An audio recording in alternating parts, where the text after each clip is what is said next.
Welcome back to the Deep Dive. Today we are focusing on, well, on the immediate, tangible future of corporate strategy. If you are a C-level executive, a board member, or really anyone responsible for long-term viability, you likely spent the last year grappling with some pretty uncomfortable truths. The ones laid bare in Robert Meyer's earlier work, The AI Lie. Exactly. We talked about it here. The staggering failure rates. I mean, up to 90% of internal AI projects just stalling out. And the wasted capital. It was just a quiet carnage being hidden by this massive hype cycle. That was the necessary diagnosis, though. Executives realized they were running blind, often, victims of vendor sales cycles and just a lot of internal confusion. Totally. The realization was AI is a major investment area, but the governance structure was, for most, completely non-existent. They could see the cost of failure, but they didn't have the map to success. Right. And we heard that feedback loud and clear. People saying, okay, we get it, we understand the mess, but stop telling us what we did wrong. We need to know what to do right, starting now. Right. Exactly.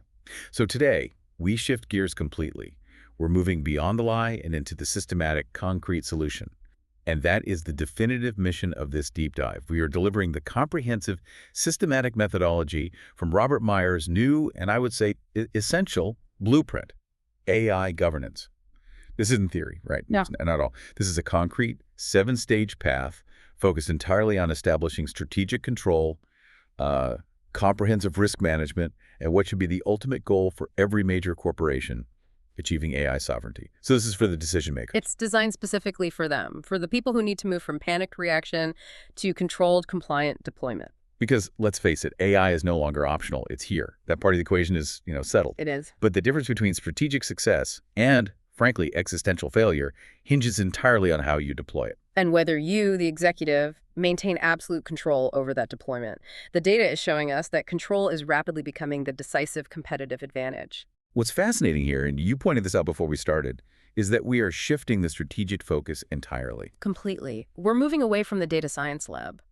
For the last 5 years, everyone talked about the technology itself, the deep learning, the size of the models, the technical performance. Right, all the technical jargon. This new focus is purely on the governance and the necessary control over that technology. It's about ensuring that the AI deployment actually serves the core business strategy and meets all the compliance standards. Instead of just becoming another costly, unmanaged experiment. Precisely. Okay, so let's start where the problem typically begins. The crisis of control, or what the book calls shadow AI. This is the most prevalent blind spot, right? Yeah. Even in companies that think they are being really careful, the book opens with an almost unbelievable scenario. It's a classic story, but it's happening everywhere. A medium-sized manufacturing company, couple hundred employees. The CEO was confident they were, let's say, AI naive. Meaning they thought they weren't using any AI. Exactly. They hadn't authorized some huge budget for AI transformation, so they assumed they were safe from all those failures we just talked about. They thought, we're just going to wait until the technology matures. But waiting, in this case, meant losing control completely. Precisely. They were safe from a big, failed central project, sure, but not from dozens of small departmental initiatives. Once they conducted a systematic inventory, which is, by the way, stage 1 of this new method, the reality was stark. They weren't AI naive at all. They were drowning in unmanaged AI. They discovered 14 different AI systems and tools already in use across the company. 14. All procured, implemented, and used without any central IT oversight, often just paid for with departmental credit cards or hidden away in small software budgets. Wow. And these aren't even like sophisticated custom-built models, are they? This is the daily reality of modern work. That's it, exactly. We're talking about sales teams using AI-powered CRM extensions for, automated lead scoring and pipeline prediction. Marketing teams leveraging subscription tools like ChatGPT Plus, or competitor analysis tools that scrape web data and summarize content. And I bet HR was involved. Of course. HR was piloting systems for automated CV screening and interview scheduling. Even the engineering department was using coding assistants like GitHub Copilot for code generation. Individually, each one seems harmless, just a small productivity booster. And that's the trap. Collectively, they represented a massive, uncoordinated chaos. It was costing them around 45,000 euros a year in just unplanned expenditure. And that's the small risk, I'm guessing. That's the tip of the iceberg. Okay, so the financial spend is one thing, but that shadow AI exposure, It poses massive existential risks, especially for the C-suites who are carrying that fiduciary responsibility. How do we break down those hidden risks? The book categorizes them into three major buckets. The first is probably the most immediate danger, data protection risks, Yeah. GDPR and all that. Absolutely. Think about that marketing team using an external tool to write ad copy. To do that effectively, what are they doing? They're uploading proprietary information product roadmaps, confidential competitive analysis, maybe even anonymized customer feedback. Right, they're feeding the machine. And if that external AI tool is hosted outside a compliant jurisdiction, or worse, if that vendor uses the input data to train their models, the company has just committed a massive GDPR violation. Or they've just given away valuable intellectual property for free. So the question isn't if your data is secure internally, but where it ends up when your employees are just trying to be productive using these unapproved tools. Absolutely. And that dovetails right into the second risk, security vulnerabilities. Okay. Many of these shadow AI systems are SaaS solutions from agile startups. They're fast, they're innovative, but they might not adhere to the rigorous security standards your corporate infrastructure demands. They might have insecure APIs, outdated authentication, all of the above, or they're just a prime target for malicious actors looking for the weakest point in a supply chain. An insecure link in one department's unapproved tool can expose your entire internal network. If that doesn't keep the CIO up at night, I don't know what will. And then there's the third one, and this is maybe the most frustrating for the CEO. It's strategic risk. What do you mean by that?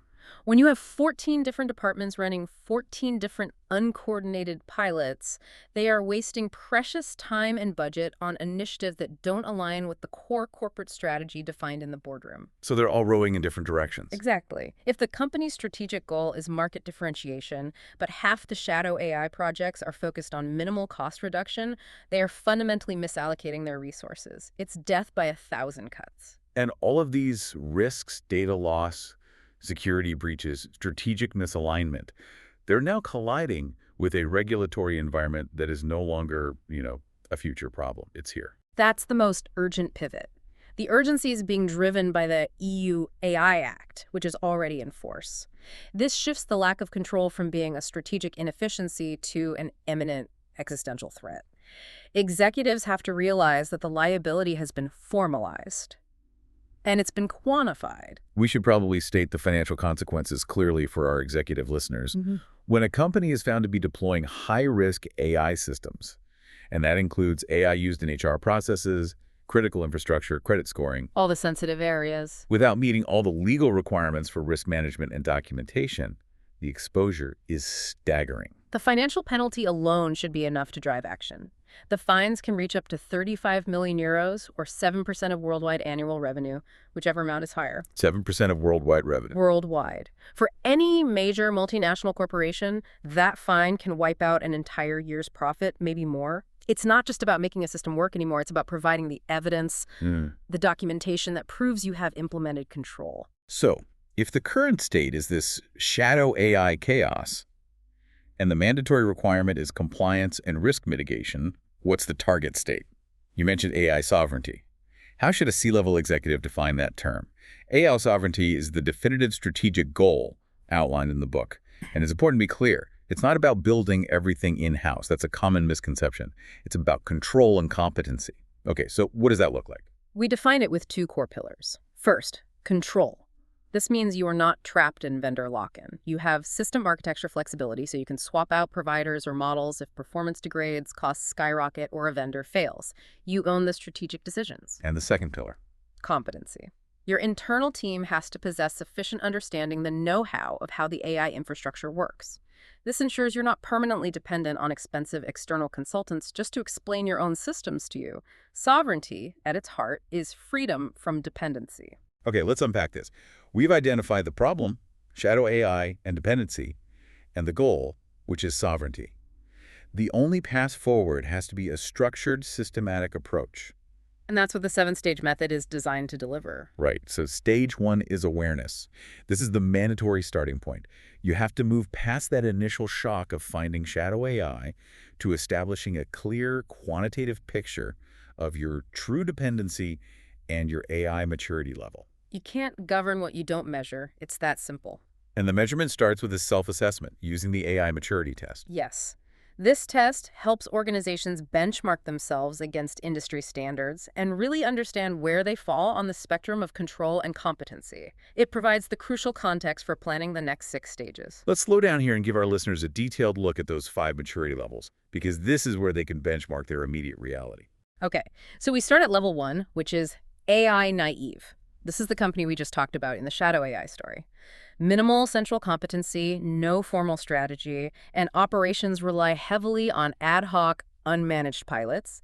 Shadow AI is everywhere. And if trade secrets are being uploaded to external tools, nobody even notices. Nobody knows how to intervene or that it's even happening. That's level 1. Then you have level 2, the AI Explorer. Okay. This is an organization that has recognized both the potential and the danger. They launch their first structured, controlled pilots, often with some external guidance, and they start to inventory their data and systems. But governance is still pretty fragmentary. It's usually limited to an IT policy update. They're just dipping their toe in the water. Homing up to the crucial operational stages then. Level 3 is AI standard. This is the minimum viable operational state every large company should be aiming to reach within the next 12 to 18 months. The new baseline. It is. Governance procedures are formally defined and documented, often with a dedicated internal AI team. The strategy is approved by the executive board, and compliance guidelines are generally being met for non-high-risk systems. There's order, but internal expertise is still growing. And then the advanced stages that represent true competitive advantage. Level 4 is AI embedded. Here, AI is no longer a separate initiative. It's an integral, standardized part of the overall business strategy.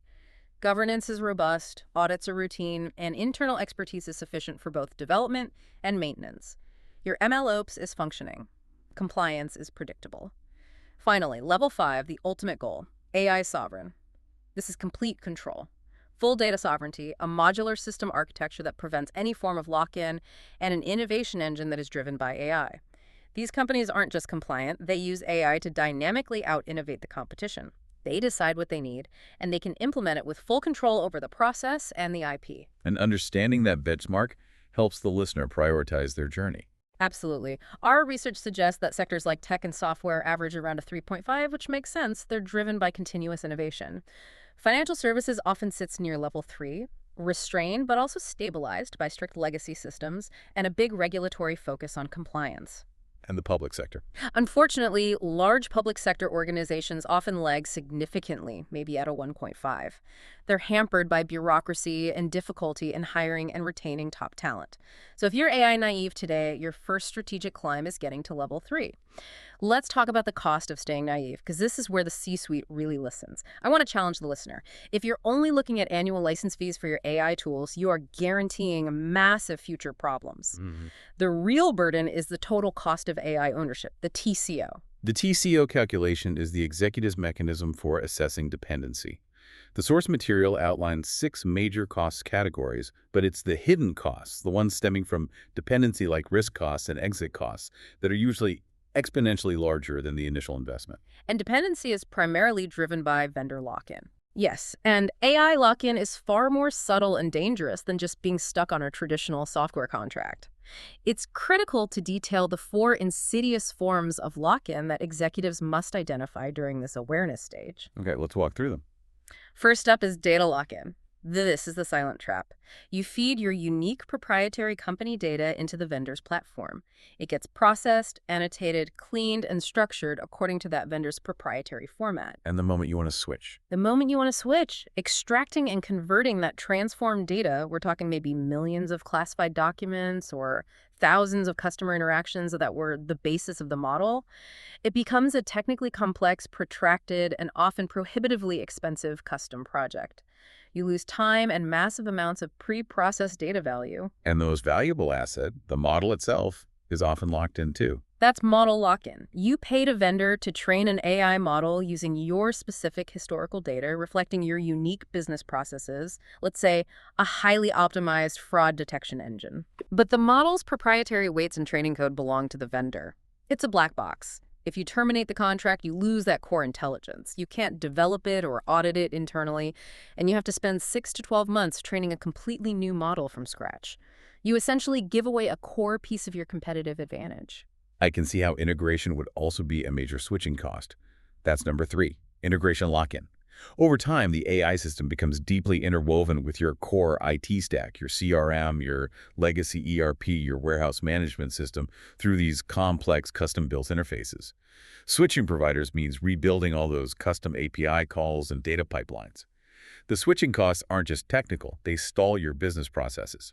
And finally, the people aspect. The fourth is competency lock-in. Your highly skilled data team and operations staff have spent years mastering one specific vendor's platform, its specific APIs, its maintenance quirks, its user interface. Switching vendors requires a massive investment in retraining, coupled with a guaranteed loss in short-term productivity during the transition. If you calculated that productivity loss correctly, you might find it dwarfs the cost of the new license. This gives us a much clearer and, frankly, darker picture of TCO. So if we connect this to the bigger picture, calculating the TCO requires more than just adding up licenses and internal salaries. How do we quantify those risks and exit costs? You have to factor in the non-obvious costs explicitly. The risk costs include the probability and the potential impact of those massive compliance fines, that 7% of global revenue we talked about. Wow. Plus the costs associated with operational downtime, intellectual property loss, and brand reputation damage. So if you calculate that your high-risk system has a 10% chance of a major compliance failure, you must carry 10% of that maximum fine exposure as a latent cost on your books. That forces the executive to quantify the downside. Exactly. And the exit costs, which are the costs of breaking those lock-ins, must be estimated based on the probability of switching, say 25% over 5 years, and the complexity of migration. The ultimate silent danger here is the loss of know-how. By outsourcing strategic AI applications entirely to manage short-term costs, the company weakens its internal negotiation position, prevents internal talent growth, and renders itself unable to react quickly to failures or market shifts. Sovereignty starts with knowing precisely where your strategic vulnerabilities lie. Okay, so once awareness is established, the painful reality of dependency is clear, we move to stage 2, the systematic audit. The book warns that this stage is often rushed, which leads to strategic failure down the line. You can't build a strong strategy on bad data. No, it's the foundational work. It involves running 3 parallel analyses: the data inventory, process mapping, and risk assessment. But we have to start with the data inventory. You need to catalog not just what data you have, structured, unstructured, in which system, but critically, its quality. Poor data is the #1 cause of AI failure, period. Let's elaborate on data quality. It's often just assumed the data is clean, but that assumption is fatal. Organizations must systematically assess their data using the 6-dimension model. This model is the executive checklist for data quality. It moves way beyond just simple tidiness. You have to check, first, completeness. Are there unacceptable gaps? Like what? Well, if your customer profiles have missing industry codes for 40% of records, any AI model based on industry segmentation will be fatally incomplete. We often recommend a target of less than 5% missing values for key features. Okay, that makes sense. Second, correctness. Are the values accurate? For instance, if an automated data entry process systematically swapped the day and month on thousands of entries, your time series analysis will be fundamentally wrong. Third is consistency. Right. Consistency. Is the data uniform across systems? Is the same customer listed as Muller GmbH in the ERP system and Muller GmbH in the CRM? Inconsistent spelling or formatting will confuse any AI system trying to link those records. And timeliness is obviously key for real-time applications. It is. Timeliness. Is the data current enough for its purpose? If you are running a real-time predictive inventory model, but your sales data only refreshes monthly, the AI will be recommending restocking items that sold out weeks ago.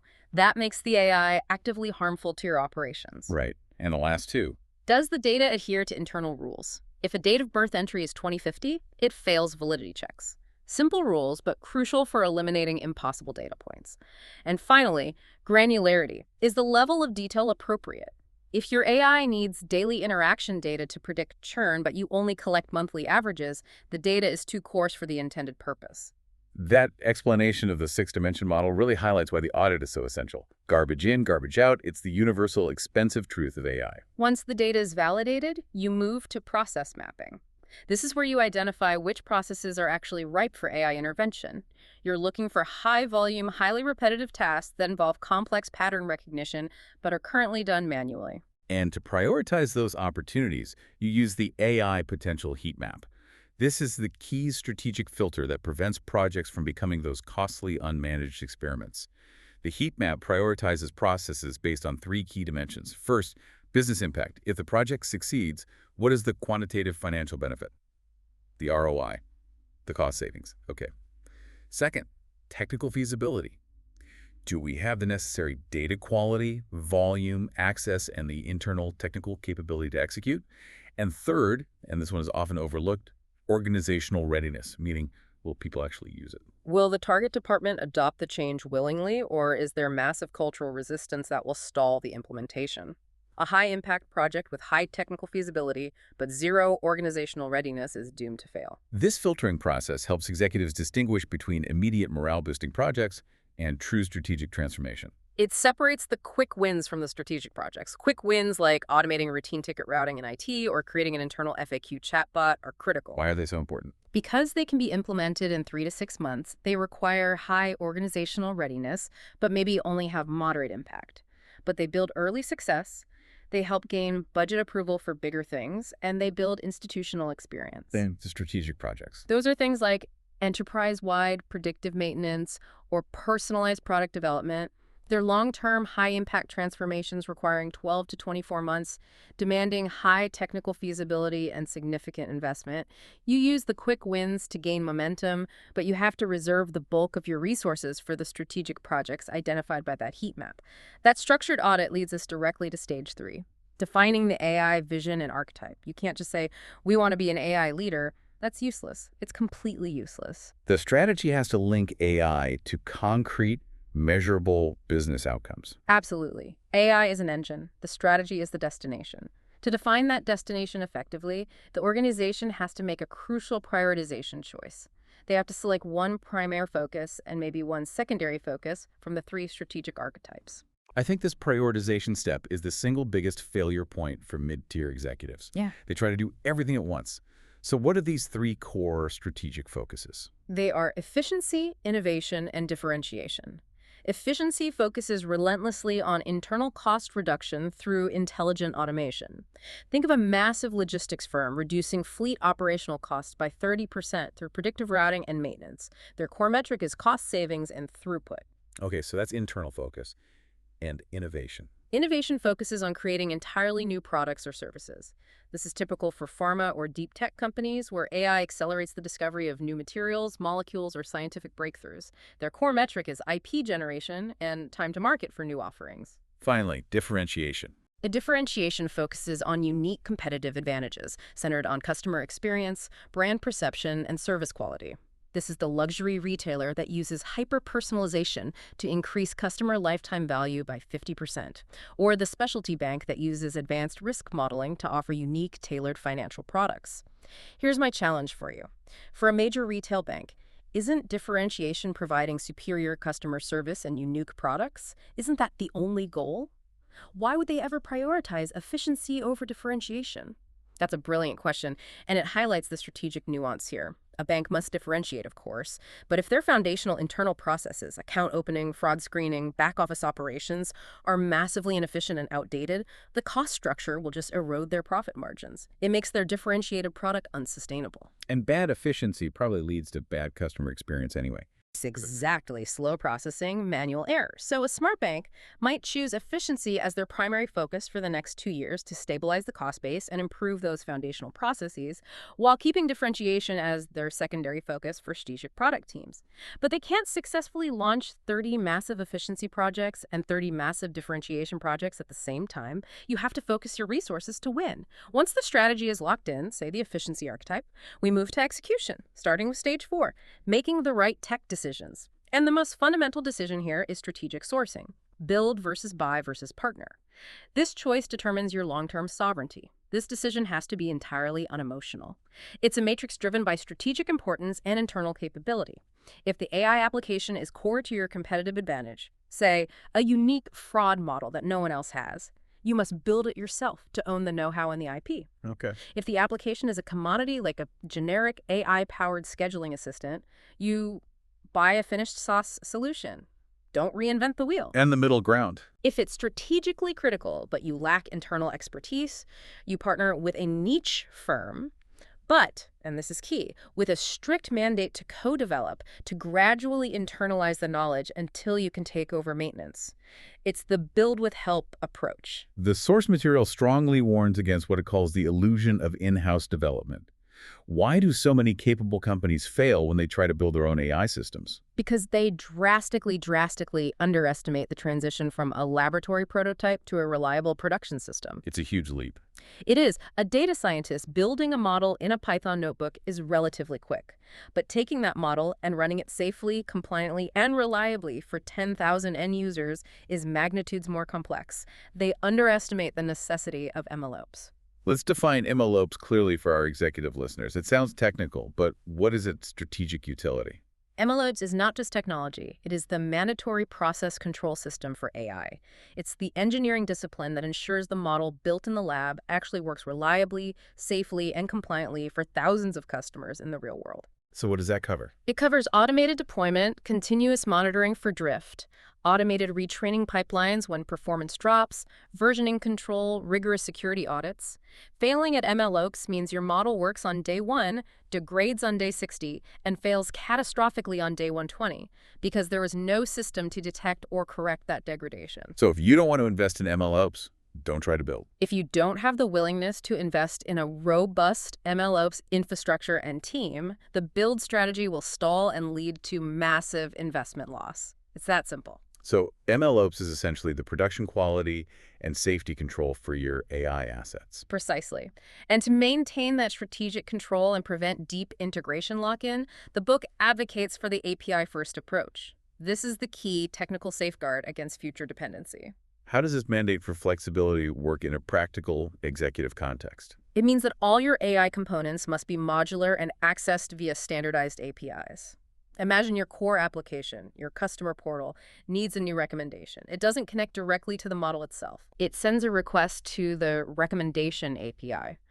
That API is the strategic shield. Behind it, you could be running model version 1 or a vendor-purchased model version 2 or even a different cloud provider. The front-end application never needs to know the difference. So if vendor 1 raises their prices tomorrow? You swap them out for vendor 2 behind the API without breaking the entire customer experience. Modularity is the technical expression of sovereignty. That's a powerful defense against lock-in. Moving to stage 5, empowering the organization. Technology is inert without the right people and culture. And the skill gap remains a major constraint globally. It really does. And organizations have to move beyond this misconception that they just need to hire a bunch of data scientists. The team structure needs to reflect the production complexity. So what roles are needed? You need data engineers to ensure the pipelines are clean, ML engineers for the MLOps production environment, and critically, the AI strategist or chief AI officer to bridge that gap between technical potential and business needs, focusing on governance. Let's highlight the AI product manager role, because that is so often missing and seems crucial for ROI. The AI product manager is the translator. They ensure the technical team is building what the business actually needs. They calculate the ROI, they define the KPIs that matter to the CFO, they manage the user experience, and they ensure the AI solution is integrated seamlessly into existing workflows. So without one, Without a strong AI product manager, the technical team risks building an elegant model that solves a non-existent business problem, leading to project failure despite technical perfection. Finally, addressing the inevitable human side of implementation. Change management. Implementing AI often triggers the 3 biggest resistances in the workforce. These resistances are rooted in legitimate fear, and C-levels have to address them head-on. The first, obviously, is the fear of job loss. The initial knee-jerk reaction has to be replaced with a clear plan for reskilling. The conversation shifts from AI is replacing you to AI is replacing the boring, repetitive, low-value parts of your job, allowing you to focus on high-value cognitive work. This requires real investment in human capital. and the resistance to actually using the new complex technology. That's technology fear. This is mitigated by focusing on exceptional user experience and intensive, sustained training. AI systems shouldn't require a degree in data science to operate. They should feel intuitive. Simple, step-by-step onboarding and accessible support are essential. And the third, most subtle resistance, the loss of professional autonomy. The loss of control autonomy is critical, especially when AI makes decisions that impact a worker's metrics or performance. The solution lies in providing controlled transparency and human oversight. The human in the loop. Exactly. For critical systems, implement a human-in-the-loop mechanism. provide transparency XAI on why the AI recommended a specific action, and ensure users have the technical capability, backed by a formal process, to override AI decisions when they possess superior context or expertise. This maintains human accountability and trust. The book strongly recommends using pilots as change catalysts to overcome this resistance. How does that work? A successful pilot in a single department is golden. It's not just about proving technical feasibility, it's about generating enthusiasm. A successful pilot creates internal believers advocates who saw the AI take over their most frustrating manual tasks. And they spread the word. These advocates then become the most enthusiastic proponents during the organization-wide rollout, making the transition much smoother than any top-down corporate mandate could ever achieve. We've navigated strategy and implementation, which brings us to stage 6. Governance. This is the heart of establishing and maintaining AI sovereignty. This is not bureaucratic overhead. No, governance is the mechanism that ensures the strategic success you define in Stage 3 isn't undone by the existential risks we discussed in Stage 1. The mandatory minimum requirement for any major corporation today is EU AI Act compliance, especially for companies operating high-risk systems globally. Which specific high-risk categories should C-level executives in mainstream organizations be focused on immediately? The most common areas triggering high-risk compliance obligations include AI used in human resources and employment. So, systems that filter job applications, evaluate performance, or monitor employee behavior. Also, credit scoring and critical risk assessment models used in financial services, and any AI deployed in the management of critical infrastructure, like energy grids, transport networks, or large data centers. If you operate any system in these categories, you are already subject to the most stringent compliance rules. If a system is categorized as high risk, the regulatory burden is significant. What exactly does this mandatory requirement, the technical documentation dossier, entail? It is rigorous because the regulator needs to be able to trace accountability. The technical documentation is a comprehensive dossier that must be maintained for the lifetime of the system. It's not a pamphlet, it's a living binder of evidence. So what's in it? Key requirements include 1. System purpose and functionality, a detailed description of what the AI does and why.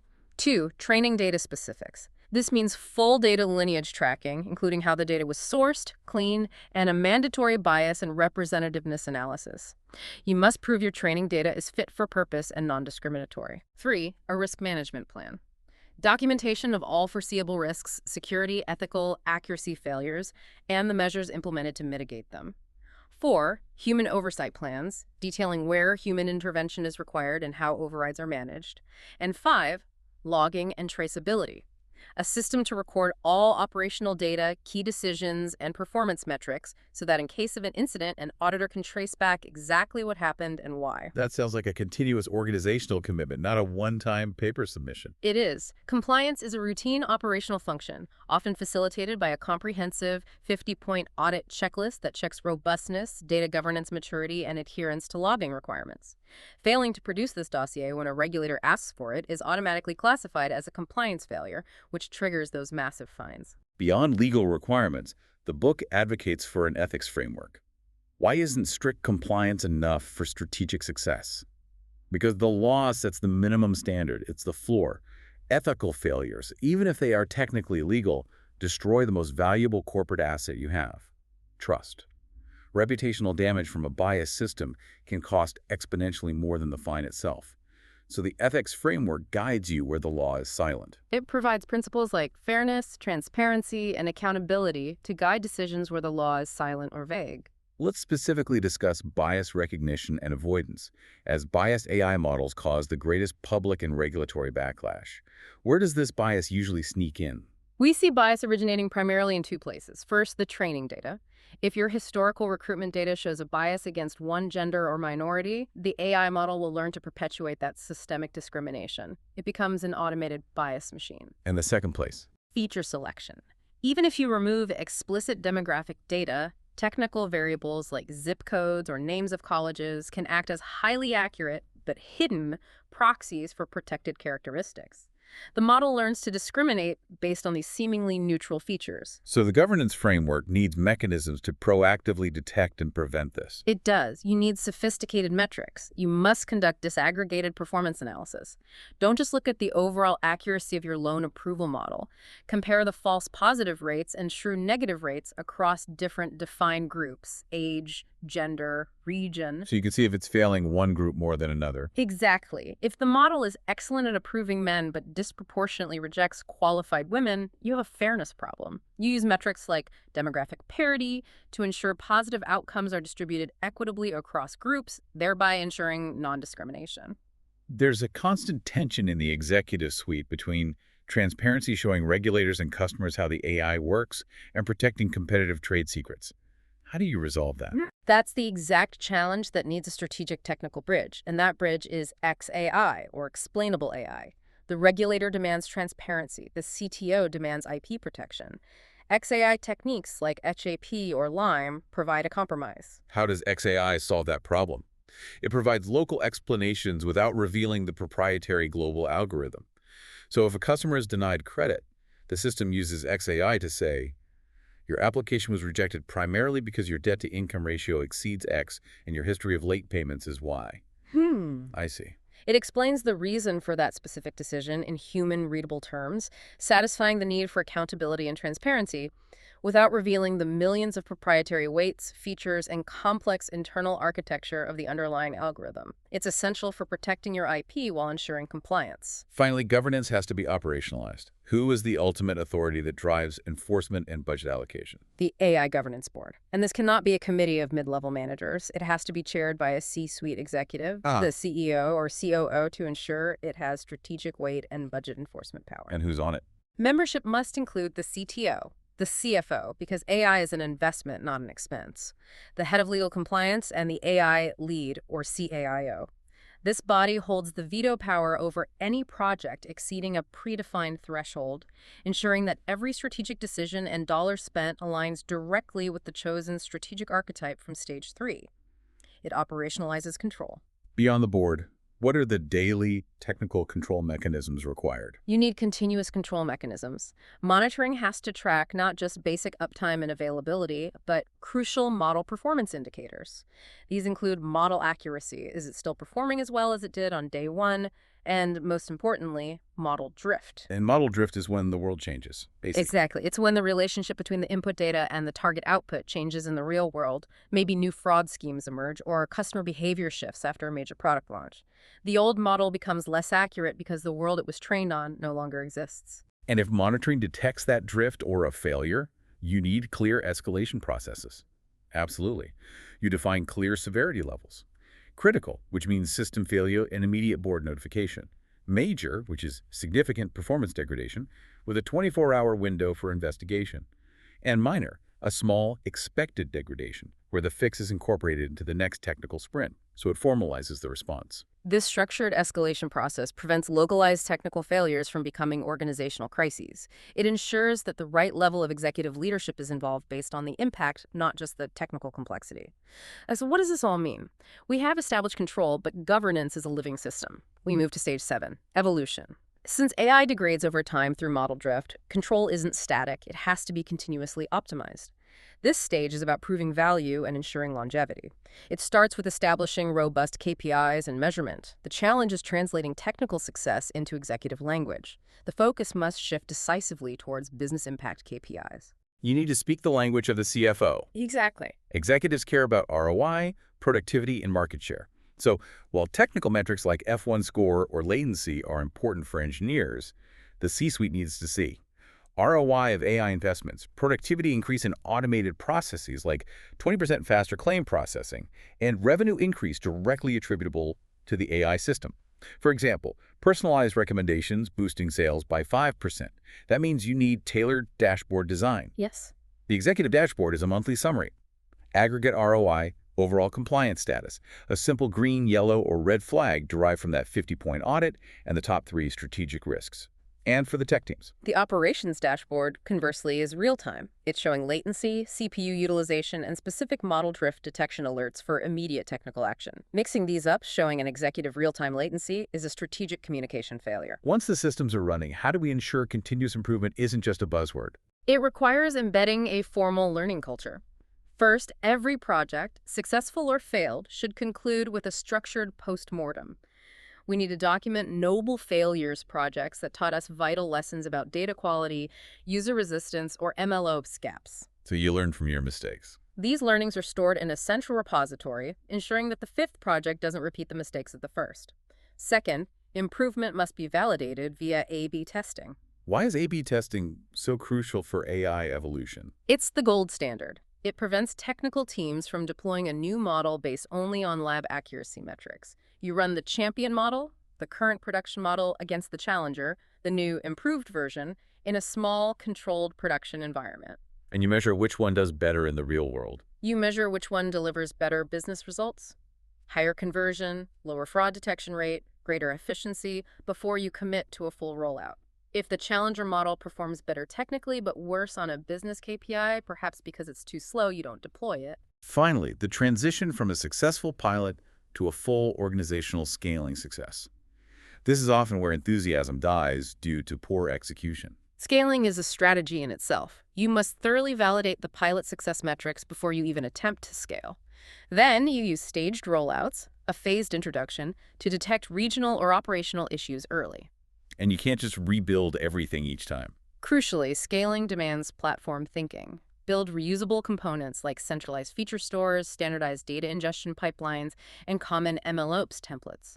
The goal is that the fifth AI project is 80% faster and cheaper than the first, because it relies on established sovereign infrastructure rather than rebuilding everything from scratch. This journey through the 7-stage method is demanding. It covers technology, people, strategy, and compliance.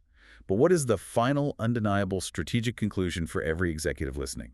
The conclusion is simple and stark. The future belongs to the sovereign. In 5 years, using advanced AI will not be a competitive advantage. It will be a prerequisite for market participation. So what will be the advantage? The decisive advantage will be control. Companies that have implemented strong AI governance, embraced the sovereignty mindset, and mastered the 7-stage process will innovate faster, maintain compliance with ease, and reduce existential risk dramatically because they control their data, their models, and their strategic destiny. They will endure.